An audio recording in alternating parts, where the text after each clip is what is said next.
Straight ahead on CTV News tonight, a former cop could soon face jail time. Our Taylor Thomas is following the story. We're here in Upper Marlboro for the start of the rape trial against a former Prince George's County police officer. I'll have more coming up.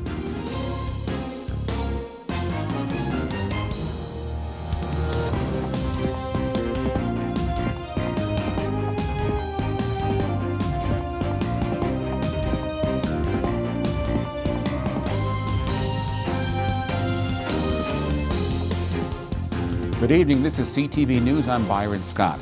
Well, they are sworn to serve and protect, but one former Fairmont Heights police officer is on the other side of the law today facing rape charges. Taylor Thomas is standing by at the courthouse with more on this story.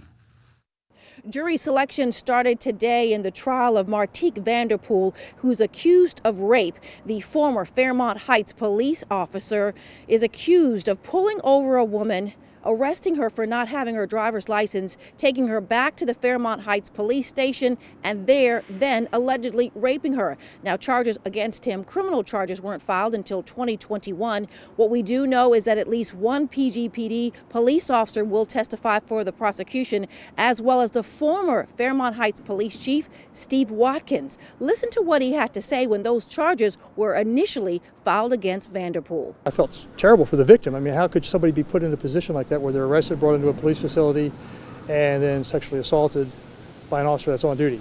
And that's got to be one of the lowest things that a police officer can do to somebody. So I was disgusted with that, and even more disgusted at my police officer for doing something like that, violating the trust that me, the council, and the public has put into him. Well, again, he enjoys the presumption of innocence. However, we believe we'll have a strong case that we'll present to a jury. The trial is expected to take 4 days. Now, if Vanderpool is found guilty of first and second degree rape as well as second degree assault, he faces life in prison. From Upper Marlboro, I'm Taylor Thomas for CTV News. A Maryland state trooper is accused of providing confidential information in exchange for money. This according to an affidavit filed in U.S. District Court yesterday.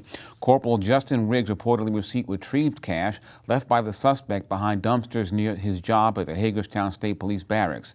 Riggs was caught in a sting operation that was set up by state police and the FBI to identify the person leaking information. He faces drug and bribery charges. Well, a big meetup for Maryland Democrats today as lawmakers gather at the Westin Hotel in Annapolis for their annual luncheon. The pre-legislative gathering comes one day before the start of the 2023 General Assembly session. Leaders spoke about the priorities for the upcoming session. This year we will take up the constitutional amendment now that the Dobbs case has moved forward and overturned Roe, which is, in my opinion, a terrible, terrible, terrible precedent. But here in Maryland, we will protect women. We will protect healthcare providers. We want everyone to know that this is a place where the privacy between a woman and her doctor will be protected. We're also really working to improve healthcare delivery in Prince George's County. This is a huge issue for us, and we still have a great need to expand bed space in Prince George's County. So we'll be working to really solve some of the critical health issues we have. Most Prince Georgians leave Prince George's County to get their health care. We're looking at about 70% of our residents who have to leave Prince George's County for health care. This is unacceptable. Well, both the House and Senate leaders say they believe there'll be improved communication with the executive branch with the incoming governor-elect, Wes Moore. Well, Latino lawmakers are excited about Governor Hogan's recent judicial appointments. Last week, the governor announced the first two Hispanic judges to serve on the Prince George's Circuit and District Courts. Delegate Joseline Pena-Melnick says she's thrilled, even though the appointments, she says, are long overdue. As a person of color, a Black Latina, I always try to put on an equity lens when I'm in a room to make sure that people of color and women are represented, right, and other marginalized communities. So having, for example, the first district court Latina judge appointed is exciting because we don't have any. And a lot of the defendants that use the court are Latinos. They speak another language, and it's nice to have someone that knows the culture and speak the language. So the diversity is very important. I'm very excited. The two new Latino judges are Darren Sebastian Johnson and Yamilet Gutierrez. Johnson will serve on the Prince George's Circuit Court and Gutierrez on the District Court. Well, a longtime Maryland lawmaker gets a major appointment to the Westmore administration. State Senator Susan Lee of Montgomery County will be Maryland's next Secretary of State, making her the first Asian American to ever hold that position. Lee first served in the House of Delegates in 2002 and later joined the Senate in 2015. And you're watching CTV News. I'm Byron Scott. Back in just a moment. Stay tuned.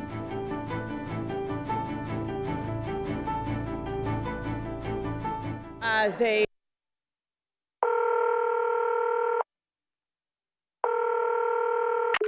911, operator 901. Where's the emergency? 127 Brynmere. Okay, what's going on there? I'd like to order a pizza for delivery. Ma'am, you've reached 911. This is an emergency line. Large with half pepperoni, half mushrooms. You know you've called 911. This is an emergency Do you line. know how long it'll be? Okay, ma'am, is everything okay over there? Do you have an emergency or not? Yes. And you're unable to talk because... Right. Is there someone in the room with you? Just say yes or no. Yes. Okay, it looks like I have an officer about a mile from your location. Are there any weapons in your house? No. Can you stay on the phone with me? No. See you soon. Thank you.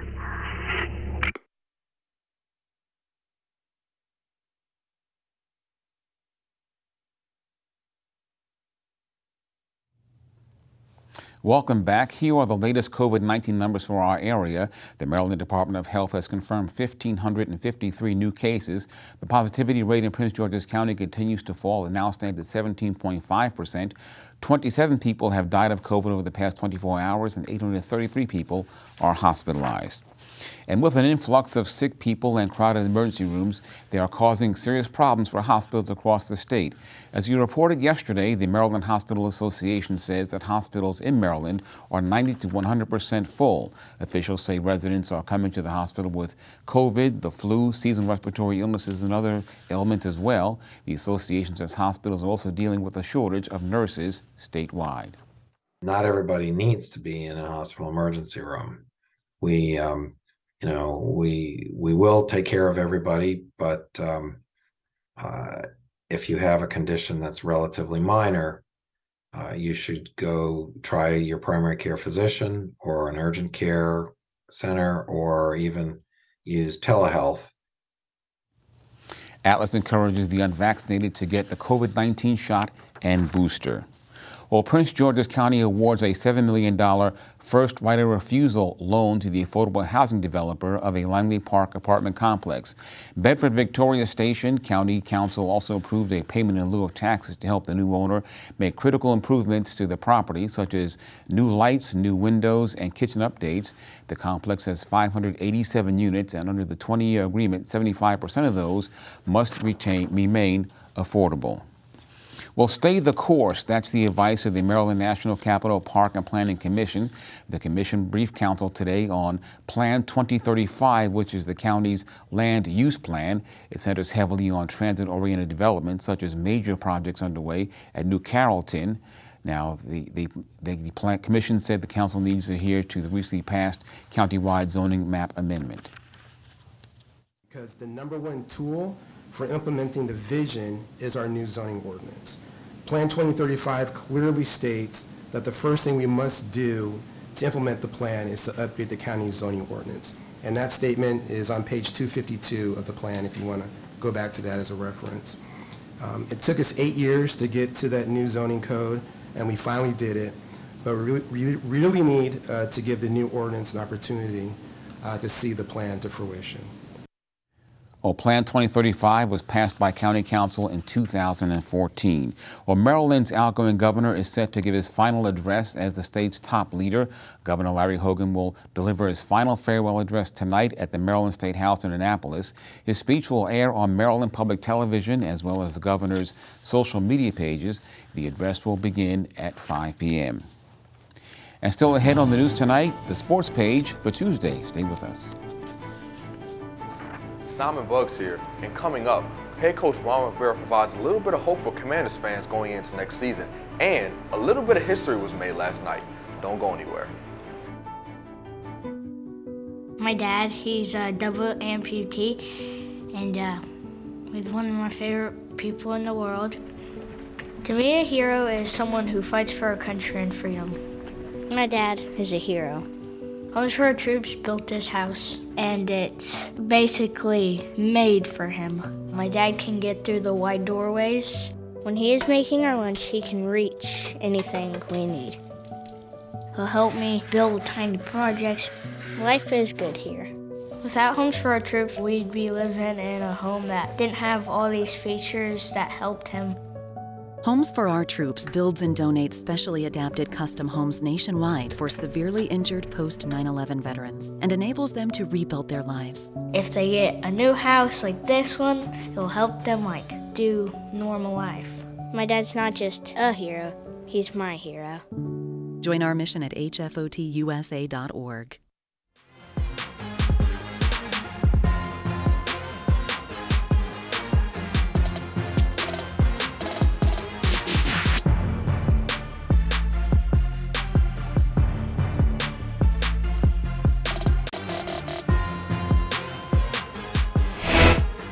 Up their season with a big win against the Cowboys, but the team failed again to make the playoffs. But despite missing out on the postseason, Ron Rivera believes the team is headed in the right direction. Well, I just kind of like the direction we've headed. You know, I know one of the things we talked about was taking a big step from last year, you know, being in year 3. And, you know, we didn't quite get into the playoffs like we wanted to, but the biggest thing that we did was we took the kind of step I think that gives us the right direction headed, you know, that puts us where we want to be.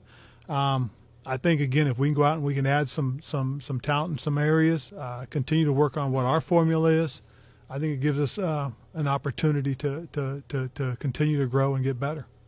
In other news, the Washington Wizards fell to the New Orleans Pelicans last night, 132-112. This loss marks the third one in a row for the Wizards.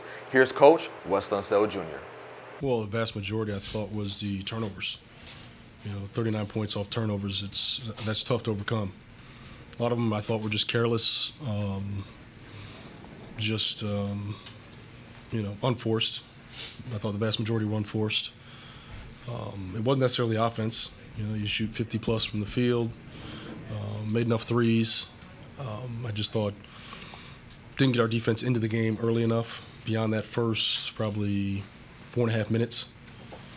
The Wizards are now 17-24 and will face off against the Chicago Bulls tomorrow at 7 o'clock. Moving on to college basketball, the Bowie State men's basketball team lost last night as they were defeated by Fayetteville State in a score of 61-49. The Bulldogs are now 4-14, but will have a chance to grab another one as they go up against Lincoln University on Saturday. Lastly, the University of Georgia became the first team to win back-to-back college football championships since Alabama in 2011 and 2012 as they defeated TCU last night in the big game in a blowout win of 65-17. Simon Buggs, CTV Sports.